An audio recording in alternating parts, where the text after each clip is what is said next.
Now, the Mass celebrating the birth of Christ, you'll know it, perhaps better known as Christmas, recollects events in Bethlehem 2,000 years ago. 100 years ago, 90% of those living in the Palestinian town where Jesus was born were Christian.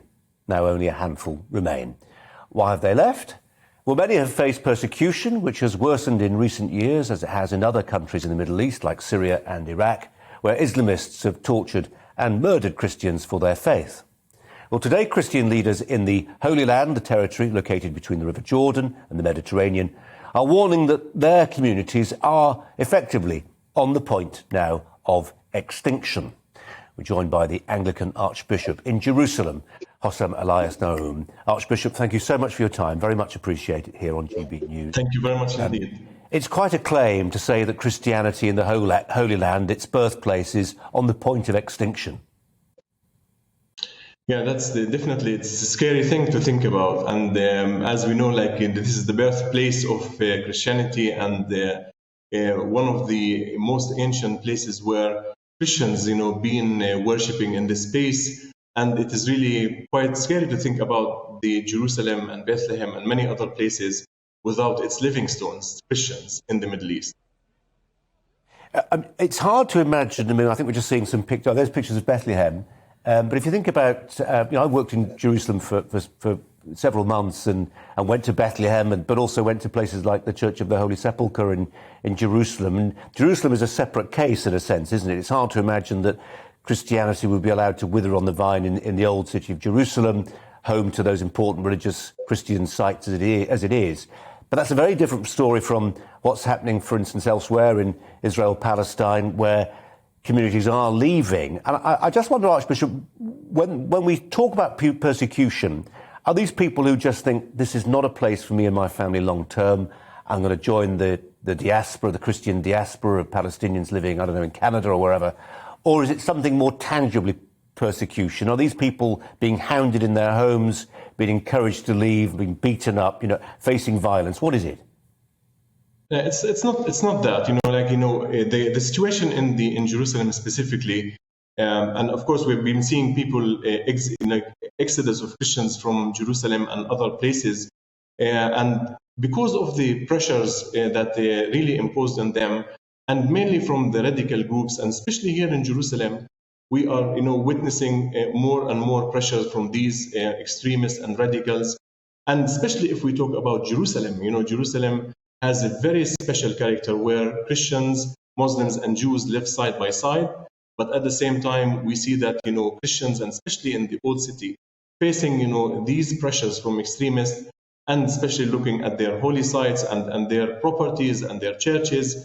And this is what it is really kind of a bit challenging for us to think about, and losing our young people specifically, those who are immigrating. And now we are less than 1% in Jerusalem, whereas 100 years ago we were over 15%. And therefore, to think about the exodus of Christians and the migration is something that especially at these times of Christmas and as we celebrate Easter, these are the very birthplace of Christianity and where Jesus died and rose again. And we can't imagine the Holy Land without its living stones, without those people who are witnessing to these very important stories that we read in the Bible, and yet these living stones need to kind of steadfast and have resilience. But at the same time, law enforcement is really important in order to preserve, the presence of Christians in Jerusalem. I just wonder, Archbishop, if it's true at all that, say, you're walking through around the old city of Jerusalem, do you actually feel threatened now, or are we still far short of something like that? No, it's not about being threatening as a person. What we face, in Jerusalem is that, whether it is thugs or, organized groups, trying to kind of impose pressure on those who are different from them. You have, as I said, the wonderful character of Jerusalem. Whereas, extremists don't see this as a blessing. The Christians, witness to not only peace building and reconciliation, but also support through their organizations, through their institutions, whether it's schools and hospitals, and the contribution of Christmas, of Christians, to the wider community is really important, because Christians bring the voice of moderation and the values of coexistence and living together and tolerance through these institutions. And also, at the same time, it is important to note that there are so many tourists and pilgrims who come to Jerusalem and to Bethlehem.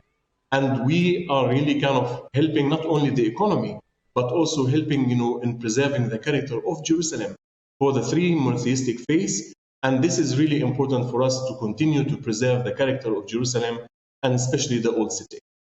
Archbishop, I just wonder how much events, not a million miles away from Israel, in Syria and in Iraq, and particularly those places on the plains of Nineveh, where there were ancient Christian communities that were expunged by the terrorists of ISIS, of Islamic State.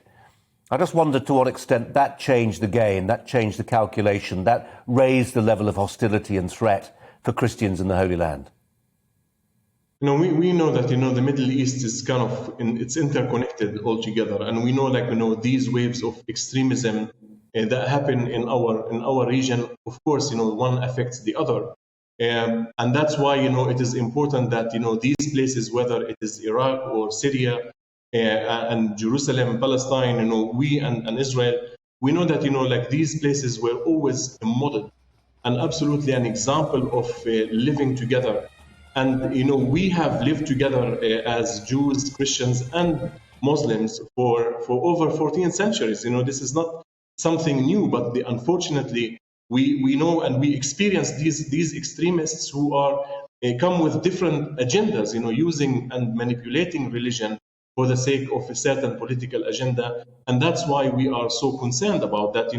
Religions always speak about tolerance, and we know how much goodness there is in Islam, there is in Judaism and Christianity. But unfortunately, when it comes to extremists and exclusion, this is when things become really tough for the Christian community, especially I'm talking as a Christian, of course. Archbishop, we very much appreciate your time this evening. We wish you a happy Christmas. Thank you very much indeed.